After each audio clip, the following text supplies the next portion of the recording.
สวัสดีเจ้าคลิปนี้นะเจ้าเย่มาพร้อมคำศัพท์เอาหมวดคำว่าซ่าละกันนะเจ้าซ่าแปลว่าตะกร้าก็จะแยกออกเป็นแต่ละประเภทแต่ละอย่างนะเจ้าว่าใจอะไรอย่างกันเนาะซ่าหวดก็คือซ่าตีสารหวายหรือไม่ไพ่นะเจ้าเป็นองค์ลงเอาไว้เวลาเฮากลองเข้ามาก่อนตีจะนึ่งนะเจ้าเข้ามาก็คือเข้าตีเขาเอาไปแจ่ก่อนตีเอาไปนึ่งนะเจ้าซ่าหลัวก็คือซ่าตีใส่หลัวใส่ฟื้นนะเจ้าซ่าผ้าก็คือตะกร้าผ้า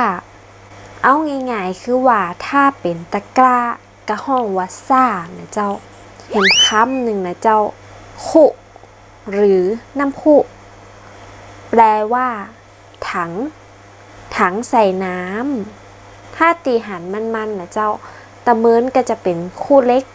มาเดลนี่ก็จะเป็นคู่พลาสติกนะคู่นี่แกนจะบ่ใหญ่นะถ้าเป็นแกนใหญ่นะเจ้าเปิ่นก็จะห้องถังนั่นแต่ถ้าเป็นแกนน้อยก็จะห้องวันน้ำคุหรือคุมาได้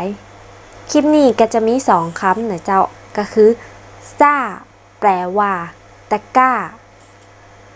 คุแปลว่าถัง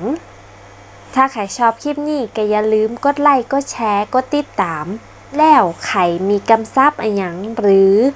อยากให้แปลประโยคอะไรอย่างก็ลองคอมเมนต์ลุมคลิปนี้ได้นะเจ้าแล้วเดี๋ยวเย่จะมาตอบ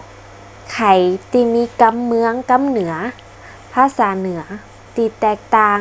อยากนำเสนอหรืออยากแนะนำก็คอมเมนต์ได้เหมือนกันนะเจ้าแล้วป้ากันไหมคลิปหน้าเจ้าคลิปนี้ไปแล้วบ๊ายบาย